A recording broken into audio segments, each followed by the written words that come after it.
नमस्कार विद्यार्थियों। आज अगला टॉपिक लेते हैं। विश्व के कृषि प्रदेश पढ़ रहे थे। कृषि प्रदेशों में व्हिटलेसी ने कृषि प्रदेशों को 13 कृषि प्रदेशों में विभाजित किया था। उसमें से पहला हमने पढ़ा था चलवासी पशुचारण, जो विशेष तौर से कृषि कार्य नहीं किया जाता, फसलें उत्पादित नहीं की जाती है, वहाँ पर केवल पशुचारण का कार्य किया जाता है। और वो भी किस प्रकार का? चलवासी पशुचारण, जो केवल अपनी आवश्यकताओं की पूर्ति के लिए किया जाता है। दूसरा आता है व्यापारिक पशुपालन। यहाँ पर भी कृषि कार्य नहीं किया जाता, यहाँ पर कार्य है वो व्यापारिक तौर पे पशुओं का जो पालन है व्यापारिक तौर पे किया जाता है। व्यापारिक पशुपालन का कार्य रेंचों में किया जाता है। रेंच से मतलब है ऐसे निजी चरागाह जहाँ चारों ओर से घिरे हुए होते हैं और पशुपालन का कार्य किया जाता है। या ये कह सकते हैं रेंज का मतलब पशु बाड़ा कह सकते हैं सीधा सा। तो ये उन क्षेत्रों में यूरोप के लोगों ने अर्धशुष्क प्रदेशों में रहने वाले परंपरागत पशुपालन की जगह व्यापारिक पशुपालन में का कार्य किया जाने लगा। यहाँ पर पशुपालन अधिक होता है, कृषि केवल नाम मात्र की होती है। ये विशेष तौर से विश्व के शीतोष्ण अर्धशुष्क प्रदेशों में किया जाता है। उत्तरी अमेरिका, दक्षिण अमेरिका व ऑस्ट्रेलिया में इस तरह का पशु पालन का कार्य किया जाता है। उत्तरी अमेरिका में संयुक्त राज्य अमेरिका व कनाडा का जो पेरी घास का मैदान है और मेक्सिको का कुछ भाग है, वहाँ पर इस तरह का कार्य किया जाता है। यहाँ पर उत्तरी मेक्सिको, दक्षिणी टेक्सास, कैलिफोर्निया आदि में गाय, बैल और घोड़े के पालने का कार्य प्राचीन समय में स्पेनिश वासियों ने किया था। उसके बाद यहाँ पर लगातार पशुचारण का कार्य किया जाता है। यहाँ पर ऊंचे पर्वतीय प्रदेशों में छोटी छोटी घास के मैदान हैं और ऊंची पर्वतीय घाटियों में मांस के लिए गाय, भेड़ें और सूअर है बड़े पैमाने पर पाला जाता है। पहले यहाँ पर कार्य केवल चलवासी पशुचारण या जीवन निर्वाह के लिए किया जाने लगा था, परंतु वर्तमान में यहाँ पर व्यापारिक पशुपालन विकसित किया जा रहा है। और विशेष तौर से यहाँ पर जो कृषि की जा रही है वो पशुपालन के लिए मक्का उपजाया जाता है, जो पशुओं के लिए एक सबसे पौष्टिक आहार है। वो ये कार्य मुख्यतः यहाँ पर किया जाता है। संयुक्त राज्य अमेरिका के जो वृहद मैदान है, ग्रेट प्लेन्स इन्हें कहा जाता है, रॉकीज पर्वतीय घाटियाँ, पश्चिमी शुष्क के प्रदेश है, वहाँ पर सिंचित क्षेत्रों में इस तरह के व्यापारिक पशुपालन का कार्य होता है।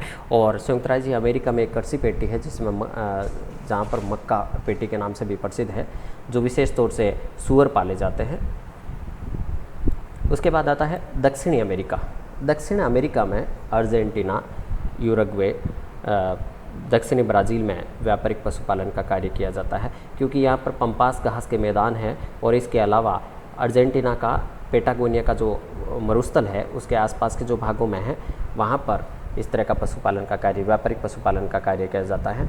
यहाँ पर अच्छी नस्लों की गाय, बैल व मेरिनो भेड़ें हैं, जो भेड़ों से ऊन के साथ साथ यहाँ पर दूध और मांस के लिए पशुपालन का कार्य किया जाता है। दक्षिणी पेटागोनिया, दक्षिणी Chile, Tierra del Fuego, Falkland द्वीप है, मुख्यतः भेड़ पालन के लिए प्रसिद्ध है। उरुग्वे में पशुपालन का कार्य है वो आर्थिक क्रिया के रूप में सम्मिलित है। काफ़ी सारे लोग हैं, कुछ मात्रा में जनसंख्या है, आर्थिक क्रिया के रूप में पशुचारण का कार्य किया जाता है। अर्जेंटीना व यूरुग्वे विश्व के प्रमुख मांस निर्यातक देश है, क्योंकि यहाँ पर पशुचारण है वो व्यापारिक पशुपालन के आधार कार्य किया जाता है। अर्जेंटीना में पंपास शीतोष्ण घास के मैदान जो उत्तम चरागाह माने जाते हैं, वहाँ पर विश्व की 1/3 इस देश की 1/3 भेड़ें हैं वहीं पर पाली जाती है। यहाँ पर वर्षा उपयुक्त मात्रा में होती है, ग्रीष्मकाल में हल्की सर्दी पड़ती है, जिसके कारण यहाँ पर पर्याप्त वर्षा व मौसम के अनुकूलता के कारण यहाँ चारे की उपलब्धता रहती है और भेड़ पालन के लिए सबसे उपयुक्त स्थान है। तो इस तरह का यहाँ पर अर्जेंटीना में पशुपालन का कार्य किया जाता है। उसके बाद आता है अगला ऑस्ट्रेलिया। ऑस्ट्रेलिया में व्यापारिक पशुपालन का कुल निर्यात में 60% हिस्सा है और यहाँ पर विशेषतः भेड़ पालन के साथ साथ गाय और बैल भी पाले जाते हैं। जल की समस्या यहाँ निरंतर बनी रहती है। पहाड़ी क्षेत्रों में बांध बनाकर जल संग्रहण का कार्य किया जाता है। समुद्री तटों पर भेड़ पालन का कार्य किया जाता है। जैसे अर्जेंटीना, दक्षिण अमेरिका में रेंचे बनाए जाते हैं, ठीक इसी तरह से यहाँ पर भी इस तरह से पशुपालन के बाड़े बनाए जाते हैं।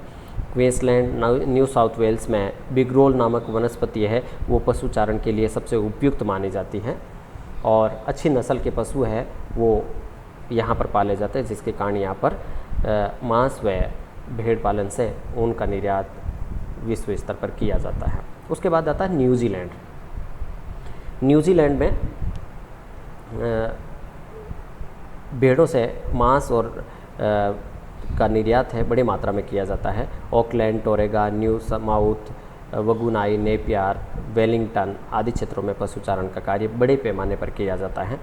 वो यहाँ पर कैंटरबरी घास के मैदान है जहाँ पर उपयुक्त पशुचारण का पशुओं के लिए उपयुक्त घास होने के कारण है यहाँ पर भेड़ पालन काफ़ी बड़ी मात्रा में किया जाता है। इसके अतिरिक्त है ब्राज़ील में कंपोज, ग्रान चाको, सेरेटाओ, वेनेजुएला में लानोज, ऑस्ट्रेलिया के उत्तरी भाग में सवाना घास के मैदानों में पशुपालन का कार्य किया जाता है। इस व्यापारिक पशुपालन की विशेषताएं क्या क्या है? यहाँ पर कृषि केवल नाम मात्र होती है, पशुपालन मुख्य व्यवसाय, ये ध्यान देना। चाहे चलवासी पशुचारण हो चाहे व्यापारिक पशुपालन हो, वहाँ पर कृषि नाम मात्र की होती है, केवल अपने जीवन यापन के लिए होती है और मुख्य उद्देश्य है वो पशुपालन होता है। वातावरण के अनुकूल पशु पाले जाते हैं, ये विशेष ध्यान है कि ऑस्ट्रेलिया और न्यूजीलैंड में भेड़ें पाली जाती है जबकि उत्तरी अमेरिका और दक्षिण अमेरिका में गायों की अधिकता है।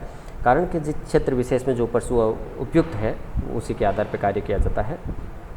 पशु ऊन, मांस, दुग्ध व खाल निर्यात की वस्तु हैं। चरागाहों में स्थायी मकान व पशुशालाएँ होती हैं। पशुपालन का कार्य यहाँ पर वैज्ञानिक तौर पे किया जाता है, विशेष तौर से जंगली जानवरों, बीमारियों से पशुओं की रक्षा, नस्लों में सुधार, चारे की सुव्यवस्था, जल की सुलभता, यहाँ पर विशेष तौर से इन तथ्यों का ध्यान रखा जाता है और पशुपालन का प्रमुख कार्य है वो व्यापारिक तौर पे होता है। विश्व के विभिन्न क्षेत्रों में है वातावरणीय तत्वों की प्रधानता होती है और फसलों का उत्पादन वहाँ पर संभव नहीं हो पाता है और पशुओं को एक झुंड के रूप में बड़े पैमाने पर रखा जाता है, जिसमें व्यक्ति है वो पशुओं को चराने का कार्य करता है। इस व्यापारिक पशुपालन में अत्यधिक जनसंख्या नहीं लगी हुई है, बहुत कम जनसंख्या व्यापारिक पशुपालन का कार्य कर रही है।